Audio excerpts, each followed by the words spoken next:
میرا زندگی کا مقصد وہی بات پہلے مصرف والی بات دوبارہ کر رہا ہے کہ میری دنیا جو ہے وہ حضرت محمد مصطفیٰ صلی اللہ علیہ وآلہ وسلم کی ذات مبارکہ ہے. ان سے محبت، ان کی عقیدت، ان کے راستے پر چلنا، یہی میرا سونا ہے، یہی میرا جاگنا ہے، یہی میرا اوڑھنا بچھونا ہے، یہی میرا چلنا ہے. میری ساری دنیا جو ہے وہ صرف اور صرف، میری ساری زندگی، میری ساری دنیا حضرت محمد مصطفیٰ صلی اللہ علیہ وآلہ وسلم کی ذات مبارکہ ہے. تو جس دل میں اپنے آقا کی محبت نہیں ہوتی وہ زندہ دل نہیں ہوتا، وہ مردہ دل ہوتا ہے. صرف زندہ دل وہی ہوگا جس میں آقا کی محبت ہوگی، جس کی پوری دنیا آقا حضرت محمد مصطفیٰ صلی اللہ علیہ وآلہ وسلم کی ذات مبارک ہوگی. جو ما سوا کا مطلب ہے اللہ تعالیٰ کے علاوہ ہر چیز. ایک ہوتا ہے سوا کا مطلب علاوہ ہوتا ہے، ما سوا کا مطلب ہوتا ہے اللہ تعالیٰ کے علاوہ اس کائنات کی ہر چیز. حد کہتے ہیں لمٹ کو، باؤنڈری کو، ٹھیک ہے، کہ کسی بھی چیز کی ایک حد ہوتی ہے، وہ وہاں تک جا سکتی ہے، اس سے آگے وہ نہیں جا سکتی، اسی لمٹ کو کہتے ہیں آگے گزر گیا.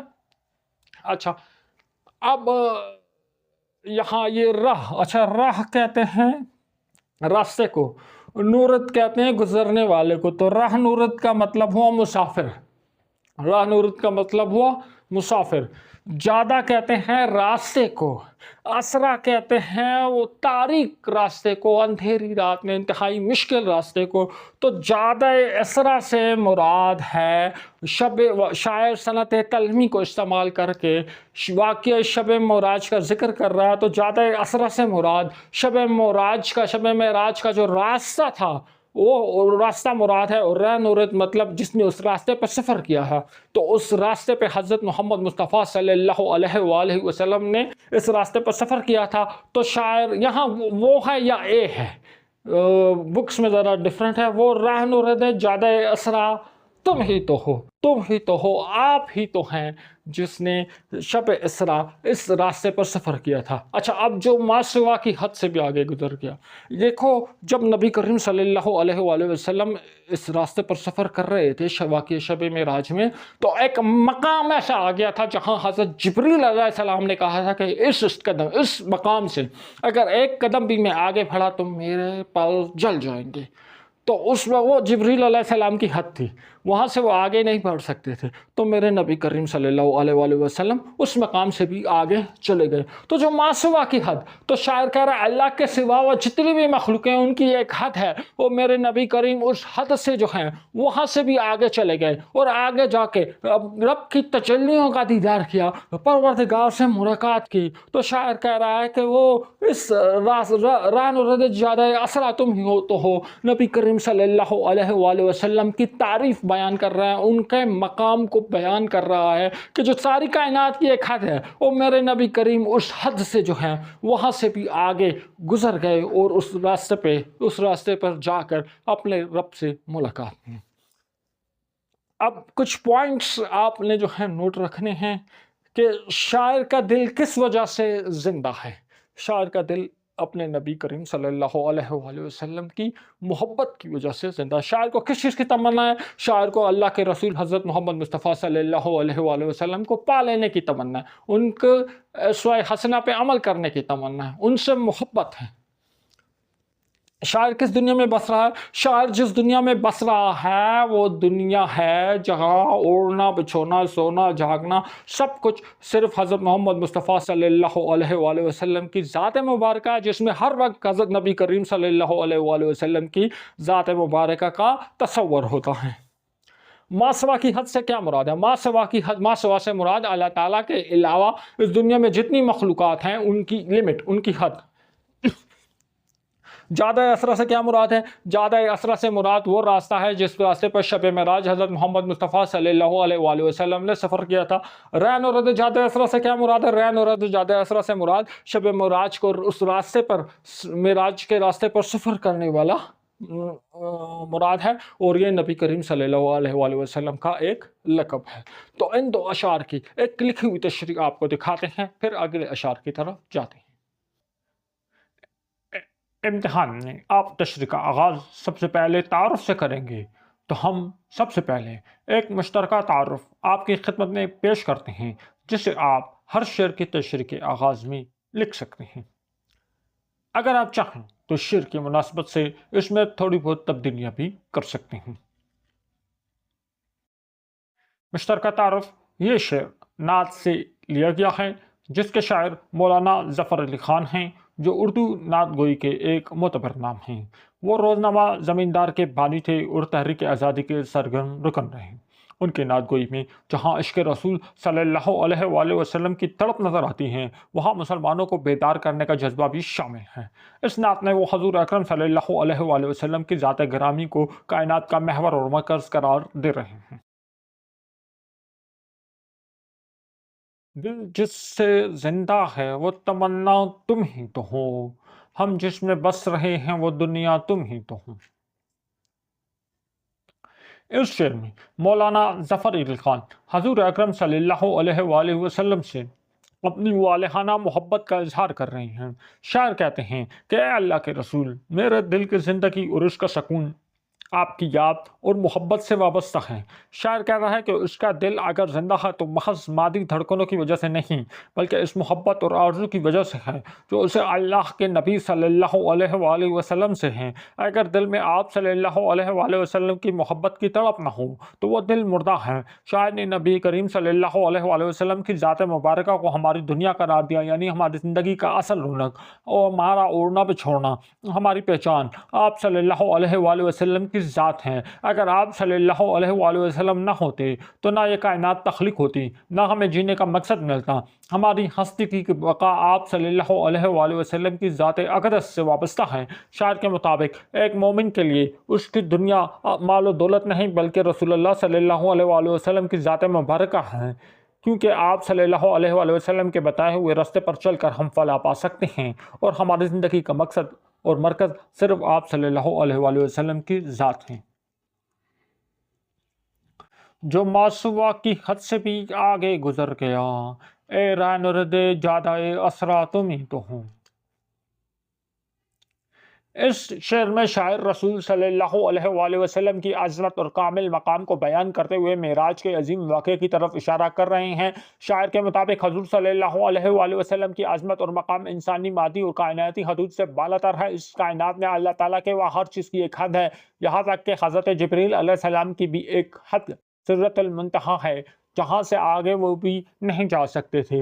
لیکن حضرت محمد صلی اللہ علیہ وآلہ وسلم وہ واحد ہستی ہیں جو کائنات کی تمام مادی اور روحانی حدوں کو پار کر کے اپنے رب کے حضور پہنچے اور سدرۃ المنتہا سے بھی آگے بڑھ کر اپنے رب کا قرب حاصل کیا۔ یہ مقام و مرتبہ اللہ نے کائنات میں صرف آپ صلی اللہ علیہ وآلہ وسلم کو عطا کیا کہ آپ صلی اللہ علیہ وسلم نے زمان و مکان کی قید سے آزاد ہو کر خالق کائنات کا دیدار کیا۔